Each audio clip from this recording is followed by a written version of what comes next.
সাধারণ মুসলমানের জন্য যেই কাপড় রাখা হয় সেই কাপড় দিয়া ওই 100 কোটি টাকার মালিককেও কাফন দেয়। কথা বলেন না, বুঝেন নাই মনে হয়?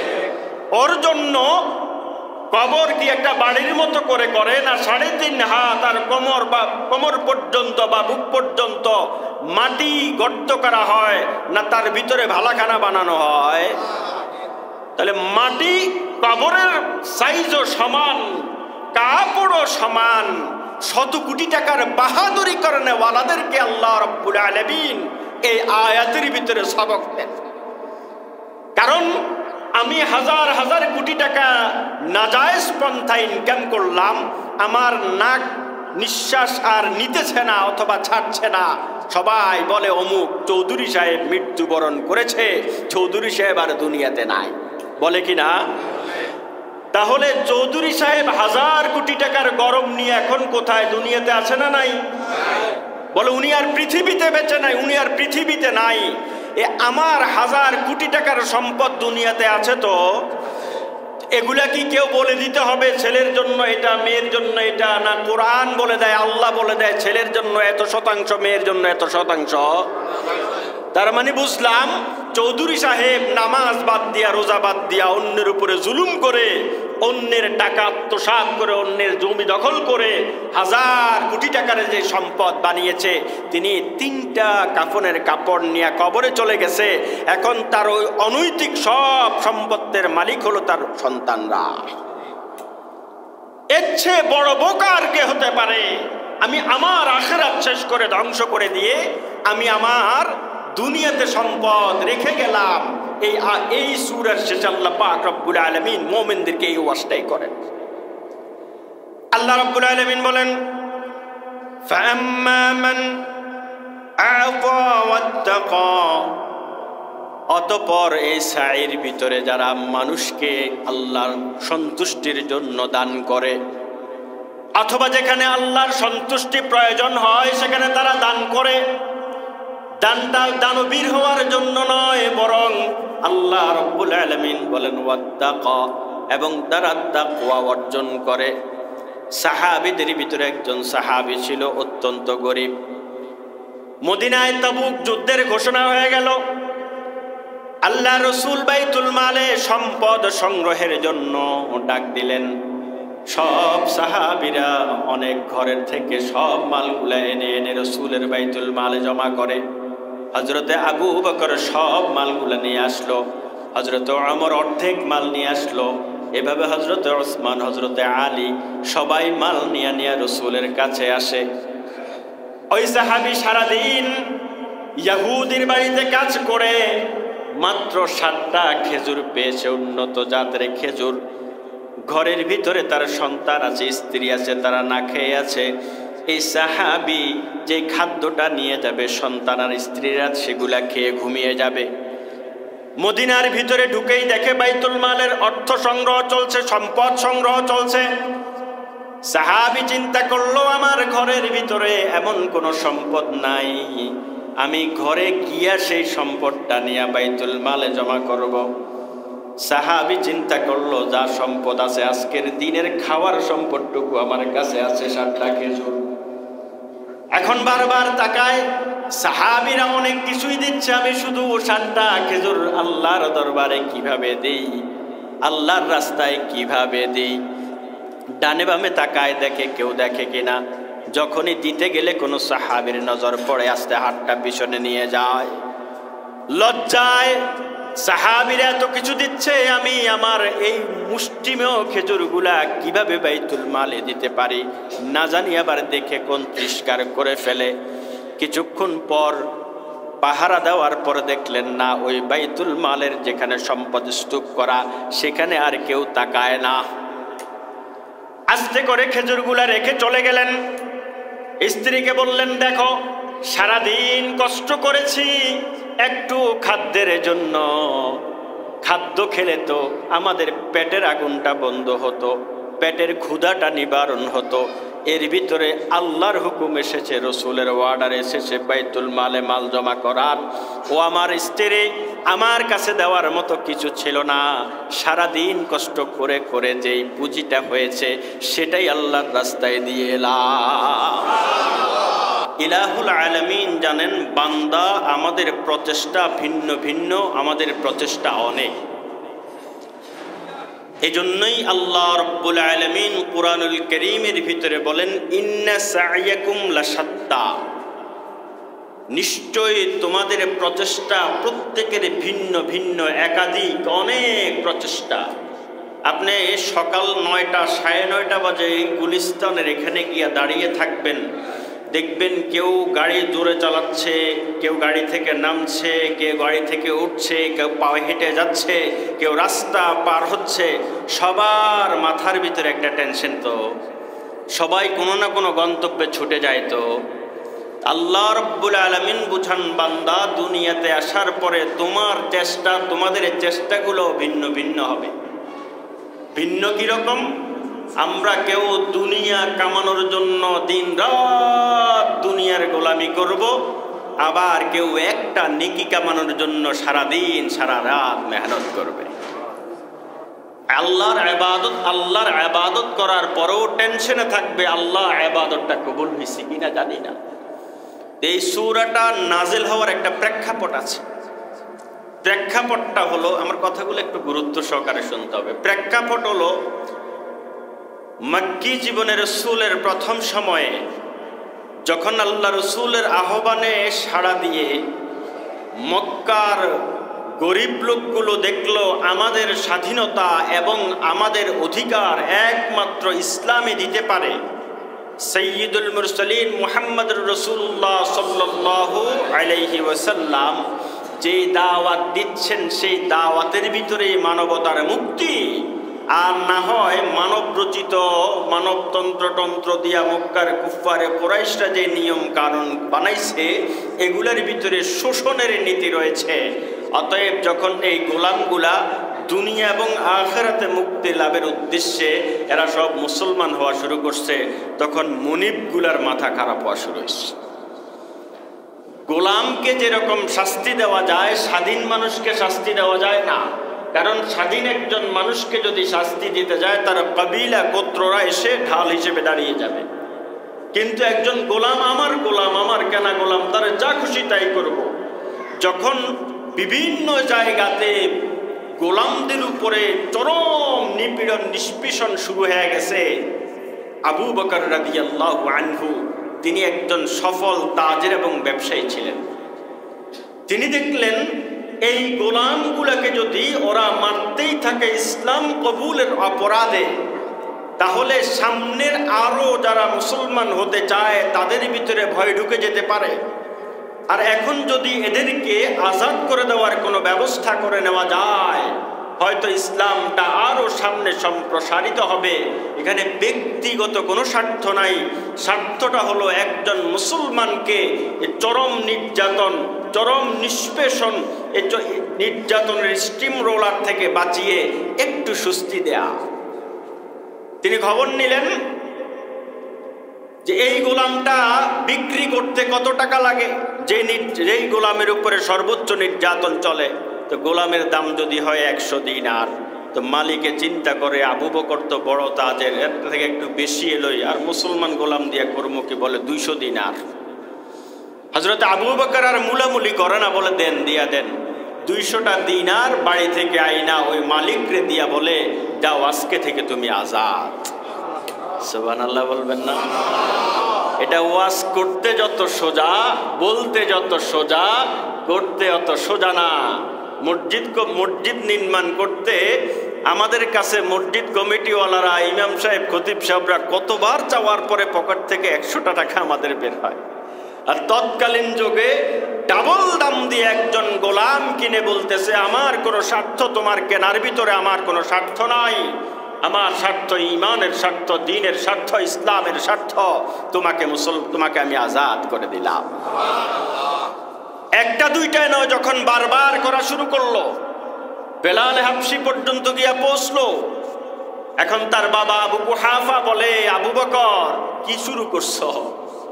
তুমি দেখো না ওয়ালিদ ইবনে মুগীরা, উমাইয়া, এরা ব্যবসা করে, সিরিয়া থেকে মাল নেয়, নিয়া মক্কায় বিক্রি করে, মালে দ্বিগুণ লাভ হচ্ছে, তাদের ব্যবসার মূলধন পুঁজি প্রতিদিন প্রতিনিয়ত আরো ডাবল হচ্ছে। তুমি আবু বকর বোকা হয়ে গেলা নাকি? তুমি তো নিজের মূলধনটা নষ্ট করে তুমি এই গোলামগুলা, যেই গোলামগুলা কেনাতে তোমার কোনো স্বার্থও নাই, যারা দেখতে কুশ্রী, বংশমর্যাদায় ভালো না, শরীরে স্বাস্থ্য নাই, জোর নাই, এদেরকে আজাদ করে দেওয়ার পরে পরবর্তীতে এরা তোমার কোনো উপকারে আসবে না, এরকম অপছন্দনীয় গোলামগুলাকে নিয়ে তুমি আজাদ করে দিচ্ছ। তুমি তো আসলে এই সময়ের সবচেয়ে বড় বোকা। কে বলে? বাবায় বলে। সন্তানকে যখন বাবা এরকম কথা বলে সন্তানের কেমন লাগে? রসুলের দরবারে গিয়ে বসে আছে আবু বকরের মনটা খারাপ। আল্লাহ রসুল বললেন, আবু বকর, প্রতিদিন তুমি হাস্যোজ্জ্বল চেহারা নিয়ে আমার সামনে বসো, আজকে তোমার এমন কি হয়েছে? তোমার দেখি মনটা মরা, চোখে পানি টলমল করে। হযরত আবু বকর বলেন, ইয়া রাসূলুল্লাহ, এটা ব্যক্তিগত বিষয়, অসুবিধা নাই, আমি ঠিক আছি। আল্লাহ রসুল তো তাবিবুন নফস, মানুষের অন্তরের বিষয়গুলা অনুধাবন করেন না, জানলেও জাননেওয়ালা হলেন একমাত্র আল্লাহ। বললেন, না আবু বকর, তোমার মনের ভিতরে কিছু না কিছু চলছে। আবু বকর এবার চোখের পানি ছেড়ে দিয়ে বললেন, ইয়া রাসূল আল্লাহ, আমি যে অর্থ সম্পদ দ্বীনের পিছনে দ্বীনের জন্য খরচ করি, আমার বাবার কাছে এটা পছন্দ না। বাবা ঘরের ভিতরে বসিয়ে আমাকে ব্যবসা শিখায়, কিন্তু আমি কোথায় ব্যবসা করছি, কার সাথে ব্যবসা করছি, আমার বাবার তো সেটা উপলব্ধি করার মতো এখনো তার সালাহিয়ত হয় নাই, কেননা সে এখনো ঈমানই গ্রহণ করে নাই। রাসূলুল্লাহ দেখলেন আসলে এই বিষয়টা বাপ ছেলের বিষয়, এখানে অন্য মন্তব্য করা যাবে না। রসুল বললেন, আবু বকর, একটু ধৈর্য ধরো, নিশ্চয়ই তুমি যা করছো আল্লাহ তোমাকে এর উত্তম প্রতিদান দান করবে। আর কোনো কথা নাই, এতটুকু। কিন্তু কাজটুকু করছে কার জন্য? কার জন্য? রসুল উত্তরে দিতে পারে নাই। কি হয়েছে? আল্লাহ জিবরাইল আমিন পাঠায়া দিচ্ছেন, ও জিবরাইল যাও, আবু বকরকে নাকি তার বাপে হেয় প্রতিপন্ন করে। আমি আল্লাহ আবু বকরের সম্মান কোথায় রেখেছি সূরাতুল লাইল নিয়ে আমার নবীরে শোনায়া দাও। আল্লাহ রাব্বুল আলামিন এই সূরাটা অবতীর্ণ করলেন, প্রথমেই কসম করলেন রাতের, ওয়াল্লাইলি ইযা ইয়াগশা, রাত্রির কসম, যে রাত্র একদম ঘুটঘুটে অন্ধকার হয়ে যায়, যখন অন্ধকার একদম পরিপূর্ণভাবে ছেয়ে যায়। ওয়ান্নাহারি ইযা তাজাল্লা, ওই দিনের কসম যখন সূর্য প্রজ্বলিত হয়ে যায়। ওয়ামা খালাকায যাকারা ওয়াল উনসা, ওই সত্তার কসম যিনি নারী এবং পুরুষকে সৃষ্টি করেছেন। একটু চিন্তা করে বুঝবেন আল্লাহ পাক এইগুলার কসম কেন করলেন। পৃথিবীতে অনেক কিছুরই তো আল্লাহ পাক কসম করেছেন, কিন্তু এই মুহূর্তে এসে এই কসমগুলো আল্লাহ পাক কেন করলেন? আল্লাহ কসম করেন রাতের আর দিনের। রাতের মোক্ষম সময় যখন গুদগুটে অন্ধকার হয়ে যায়, দিন যখন একদম ফকফকা প্রজ্বলিত দিন, এবং নারী এবং পুরুষের আল্লাহ পাক রব্বুল আলামিন মূলত কসম করলেন এজন্যই, পৃথিবীতে যত মানুষ যত প্রচেষ্টা করে, যত ডিউটি করে, যত চাকরি করে, সবগুলা হয়তো দিনে নয়তো রাতে। বুঝেন নাই মনে হয়? হয়তো দিনের বেলায় ডিউটি করে অথবা নাইট ডিউটি করে। এই কাজটা আল্লাহ পাক রব্বুল আলামিন পুরা জরফের কসম করেছেন। তুমি যে প্রচেষ্টা করবা সেটা দিনের বেলায় যখনই হোক, রাতের বেলায় যখনই হোক, তার মানে 24 ঘন্টা সময়ের কসম করেছেন কে? আল্লাহ। এবং এই 24 ঘন্টার ভিতরে প্রচেষ্টাকারী কারা? নারী পুরুষ। হয়তো পুরুষ কর্মী নাহলে নারী কর্মী। এজন্য আল্লাহ রাব্বুল আলামিন রাতেরও কসম করেছেন, দিনেরও কসম করেছেন, এবং এই রাতি দিনে যারা কর্ম করে, কাজ করে, তাদেরও কসম করলেন। কসম করে আল্লাহ রাব্বুল আলামিন বলেন, ইন্না সা'য়াকুম লাশাত্তা, নিশ্চয় তোমাদের প্রচেষ্টা ভিন্ন ভিন্ন। কেউ আছে টাকা ইনকাম করে টাকা থেকে সম্মান পাওয়ার জন্য, কেউ টাকা ইনকাম করে সম্পদ অর্জন করে সন্তানদের ভবিষ্যৎ নির্ধারণ করার জন্য, টাকা ইনকাম করে সম্পদ গোছায় নিজেরা শান্তিতে থাকার জন্য। অথচ শান্তিদাতা কে? সন্তানের ভবিষ্যৎ নির্ণয়কারী কে? এবং নিজের সম্মান প্রতিপত্তি দেনওয়ালা কে? তাহলে যারা নিজেই সম্পদ থেকে নিজে অর্জন করতে চায়, আল্লাহ রাব্বুল আলামিন বলেন তারা জমিনের বুকে হলো বোকার গোষ্ঠী। আমি সবকিছু করব। একজন মানুষ বাঁচতে গেলে কয়টা বাড়ি লাগে? একটা ফ্ল্যাট হইলে যথেষ্ট। 2000 স্কোয়ার ফিট অথবা 1500 স্কোয়ার ফিটের একটা বাড়ি হলে একজন মানুষের জীবন চলে যায়।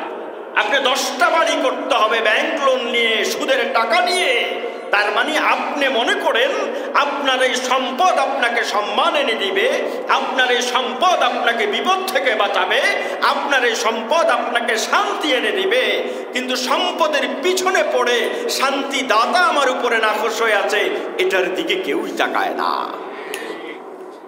এজন্য আল্লাহ রাব্বুল আলামিন বলেন, ইন্না সা'য়াকুম লাশাত্তা, তোমাদের এক একজনের প্রচেষ্টা এক এক রকম। দেখো আমার আবু বকর নিজের পুঞ্জীভূত সম্পদগুলো আল্লাহর রাস্তায় ব্যয় করে দেয় আল্লাহর সন্তুষ্টির জন্য। আবার ওইদিকে উমাইয়ারা আল্লাহর উপরে ঈমান আনার কারণে তাদের গোলামগুলাকে মারে। আল্লাহ রাব্বুল আলামিন বলেন, ইন্না সা'য়াকুম লাশাত্তা, আমাদের প্রচেষ্টাগুলো কেমন? প্রচেষ্টাগুলো হলো, আমি যদি রিক্সা চালক হই, আমার মনের ভিতরে থাকে আমি কবে একটা অটো কিনতে পারবো। যদি অটো চালক হই, চিন্তা করি কবে একটা সিএনজি কিনতে পারবো। আবার যদি সিএনজি চালক হই, মালিক হই, তখন চিন্তা করে একটা প্রাইভেট কার কিনলে তো উবারের ভাড়াটা মারা যায়। আবার যখন প্রাইভেট কারের মালিক হই, তখন চিন্তা করে লাইনে একটা বাস ঢুকাইতে পারলে কেমন হয়। আমাদের প্রচেষ্টার কোনো শেষ নাই, আমাদের তামান্না আশারও কোনো শেষ নাই, ঠিক কিনা? নাহলে একজন মানুষ বেঁচে থাকার জন্য কত কোটি টাকা লাগে, হাজার হাজার কোটি টাকা মানুষের পাবলিকের টাকা পাচার করে বিদেশে পাঠানো লাগে, বলেন না লাগে? একজন মানুষ বেঁচে থাকতে, শান্তিতে থাকতে তার এত কিছু কি লাগে? এই যে এত চেষ্টা করে, এত কষ্ট করে যে সম্পদগুলা অর্জন করে, পরে কি স্বর্ণের কাপড়ে মোড়ায়া কাফন দেয় না বাজারে অন্য সাধারণ মুসলমানের জন্য যে কাপড় রাখা হয় সেই কাপড় দিয়া ওই 100 কোটি টাকার মালিককেও কাফন দেয়? কথা বলেন না, বুঝেন নাই মনে হয়? ওর জন্য কবর কি একটা বাড়ির মতো করে করে না 3.5 হাত আর কোমর পর্যন্ত বা বুক পর্যন্ত মাটি গর্ত করা হয়, না তার ভিতরে ভালাখানা বানানো হয়? তাহলে মাটি কবরের সাইজও সমান, কাপড়ও সমান। 100 কোটি টাকার বাহাদুরি করনে ওয়ালাদেরকে আল্লাহ রাব্বুল আলামিন এই আয়াতের ভিতরে সবক দেন। কারণ আমি হাজার হাজার কোটি টাকা নাজায়েজ পন্থা ইনকাম করলাম, আমার নাক নিঃশ্বাস আর নিতেছে না অথবা ছাড়ছে না, সবাই বলে অমুক চৌধুরী সাহেব মৃত্যুবরণ করেছে, চৌধুরী সাহেব আর দুনিয়াতে নাই, বলে কি না? তাহলে চৌধুরী সাহেব হাজার কোটি টাকার গরম নিয়ে এখন কোথায়? দুনিয়াতে আছে না নাই? বলে উনি আর পৃথিবীতে বেঁচে নাই, উনি আর পৃথিবীতে নাই। আমার হাজার কোটি টাকার সম্পদ দুনিয়াতে আছে, তো এগুলা কি কেউ বলে দিতে হবে ছেলের জন্য এটা, মেয়ের জন্য এটা? না কোরআন বলে দেয়, আল্লাহ বলে দেয় ছেলের জন্য এত শতাংশ, মেয়ের জন্য এত শতাংশ। তার মানে বুঝলাম চৌধুরী সাহেব নামাজ বাদ দিয়া, রোজা বাদ দিয়া অন্যের উপরে জুলুম করে, অন্যের টাকা আত্মসাৎ করে, অন্যের জমি দখল করে হাজার কোটি টাকার যে সম্পদ বানিয়েছে, তিনি 3টা কাফনের কাপড় নিয়ে কবরে চলে গেছে। এখন তার ওই অনৈতিক সব সম্পত্তির মালিক হলো তার সন্তানরা।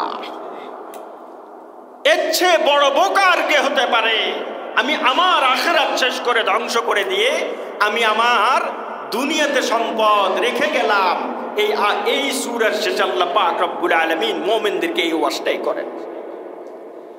আল্লাহ রব্বুল আলামিন বলেন, ফাআম্মা মান আ'তা ওয়াত্তাকা, অতঃপর এই সাইর ভিতরে যারা মানুষকে আল্লাহর সন্তুষ্টির জন্য দান করে, অথবা যেখানে আল্লাহর সন্তুষ্টি প্রয়োজন হয় সেখানে তারা দান করে, দানটা দানবীর হওয়ার জন্য নয়, বরং আল্লাহ রাব্বুল আলামিন বলেন ওয়াত্তাকা, এবং তারা তাকওয়া অর্জন করে।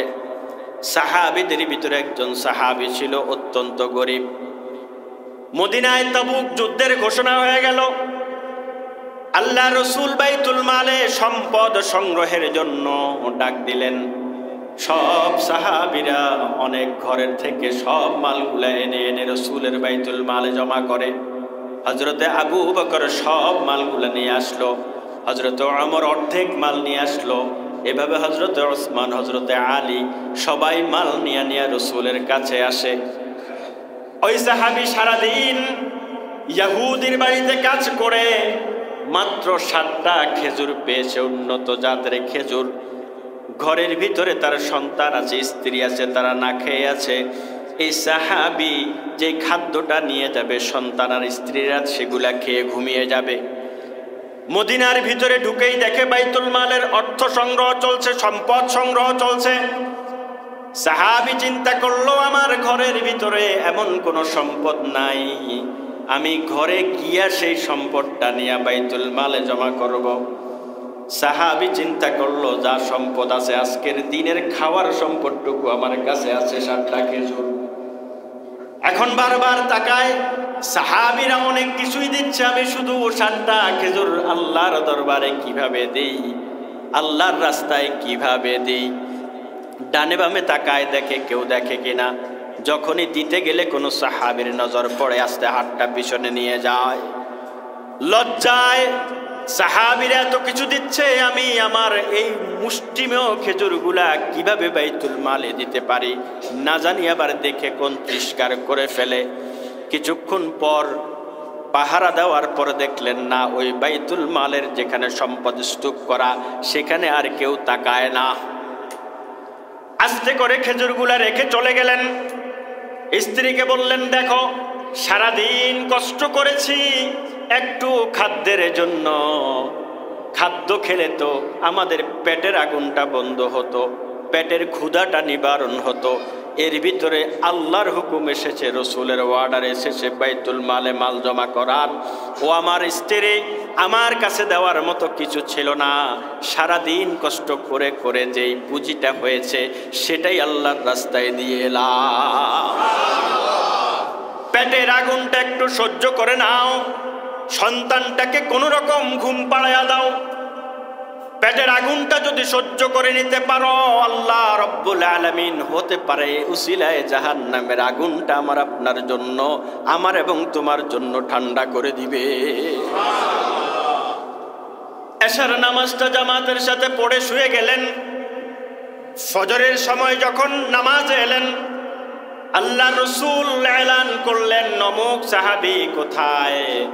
সাহাবীর ভিতরে ভয় ঢুকে গেছে, না জানি রসুলের কাছে খবর গেছে, আইরে কত সাহাবী কত কিছু দিছে, আমি জানি কি দিলাম। যদি খবর নেয় মসজিদে নববীর ভিতরে, আমি তো সবার সামনে অনেক বড় লজ্জা পেয়ে যাব। পিছন থেকে ভয়ে ভয়ে সামনে যায়, কিন্তু রসুলের চেহারাটা খুব হাস্যোজ্জ্বল। রসুল তার চেহারার দিকে তাকায় বলল, ও তাহলে তুমি? বলে, কালকে কি দিছিলা? সাহাবী চোখের পানি ছেড়া দিয়া বলে, ইয়া রাসূলুল্লাহ, এই প্রশ্নটা কইরা মসজিদের নববীর ভিতরে এতজন সাহাবীর কাছে আমাকে লজ্জিত করবেন না। আল্লাহ রসুল বললেন, ও আমার সাহাবী, লজ্জার জন্য নয়, তুমি যেই দান করেছো তোমার দান আরশে মহল্লায় প্রশংসিত হয়েছে। তুমি যেই দান করেছো ফেরেশতাদের মজলিসে আল্লাহ রব্বুল আলামিন ফেরেশতাদের কাছে তোমার সেই দানের প্রশংসা করেছে। আমি রসুলও জানি না তোমার সেই দানটা কি, তবে জিবরিল আমিন আমারে বইলা গেছে, গতকালকের সেরা দাতা তুমি নির্বাচন হয়েছো। ইন্না সা'য়াকুম লাশাত্তা, আমাদের এক একজনের চলাফেরা, এক একজনের প্রচেষ্টা এক এক রকম। আল্লাহ বলেন তবে ফাআম্মা মান আতা ওয়াত্তাকা, যারা আল্লাহর রাস্তায় একনিষ্ঠ চিত্তে গোপনে প্রকাশ্যে শুধুমাত্র আল্লাহকে খুশি করার জন্য দান করে এবং আল্লাহর তাকওয়া অন্তরে ঢুকায়, ওয়াসাদ্দাকা বিল হুসনা, এবং আমি শরীয়তের যে বিধানগুলো দিয়েছি সবগুলা বিধান, কোনো কিলকাল ছাড়া, কোনো প্রশ্নবান ছাড়া, প্রশ্ন বাক্য ছাড়া সব কিছু মেনে নেয়। আল্লাহ রাব্বুল আলামিন বলেন ফাসানুয়াসসিরুহু লিল ইউসরা, আমি তার জন্য জান্নাতের রাস্তাটা সহজ করে দিব। কে বলেন?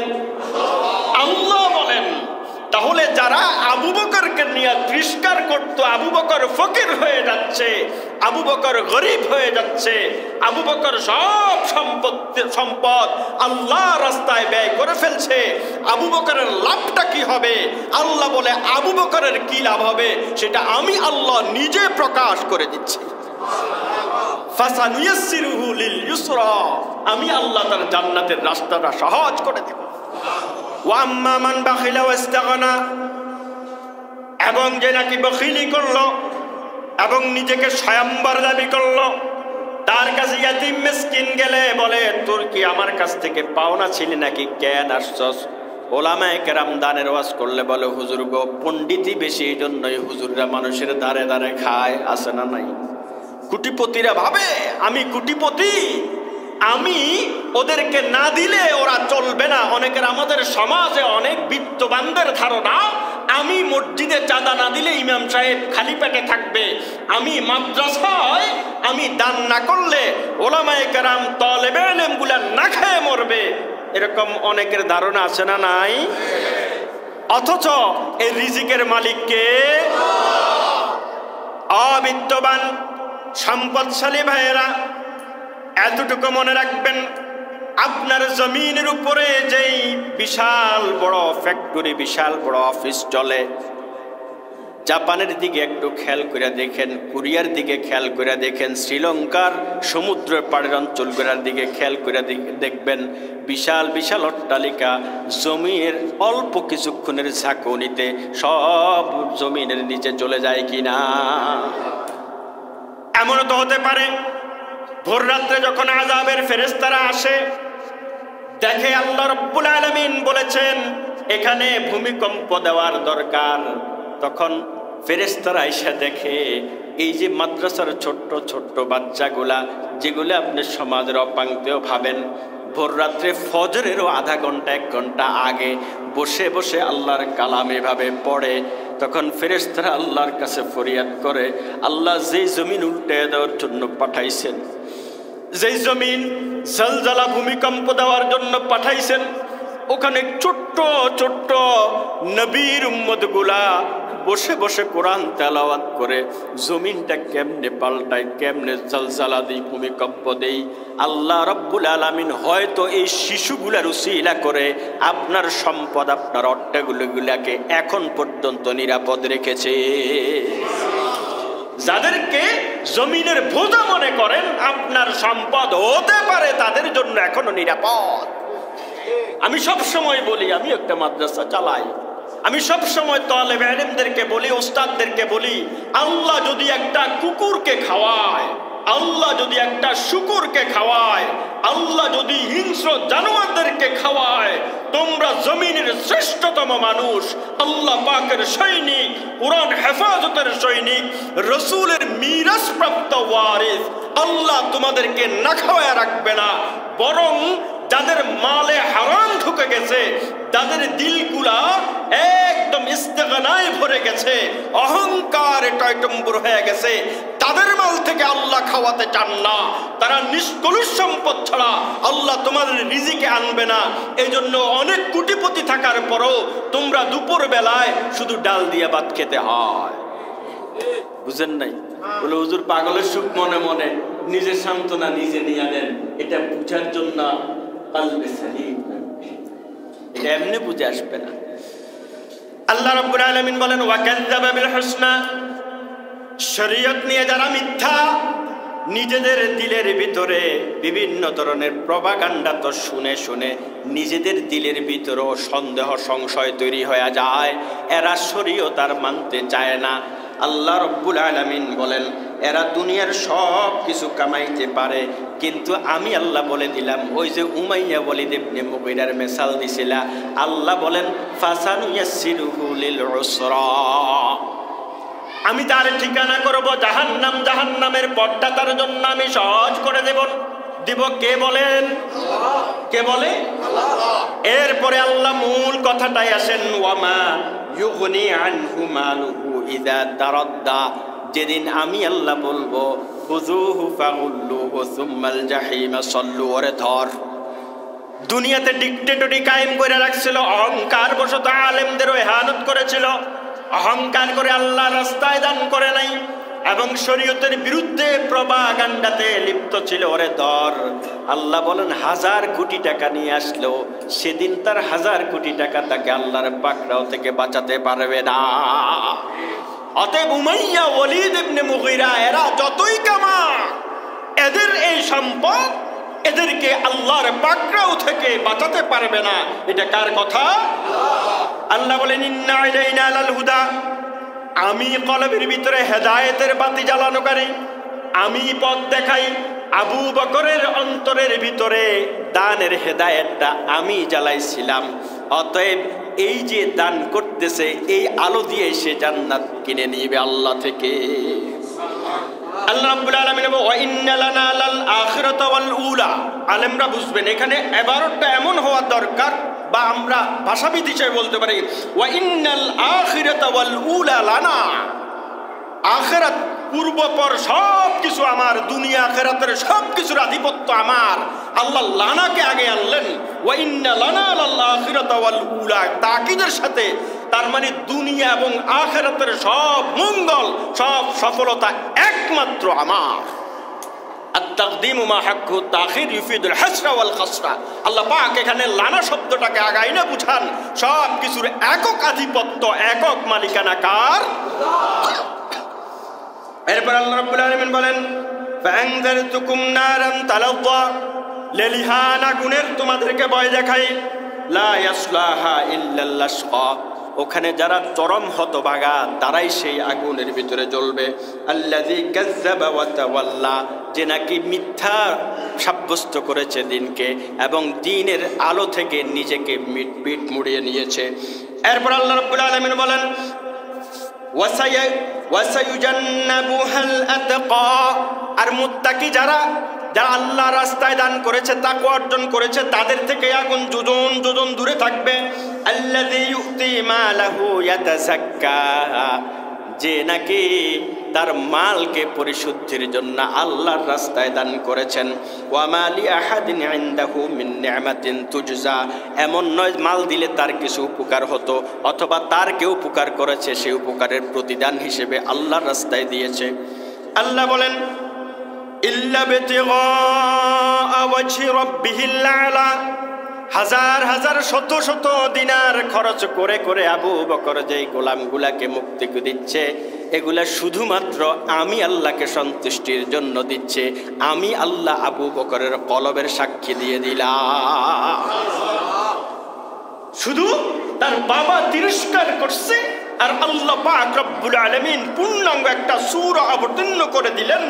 এরপর আল্লাহ বলেন ওয়ালা সাউফা ইয়ারদা, আমি তাকে এত এত সম্পদ দান করব, এত এত সম্পদ দান করব, রেখে দাও, এত এত সম্পদ দান করব, সে খুশি হয়ে যাবে।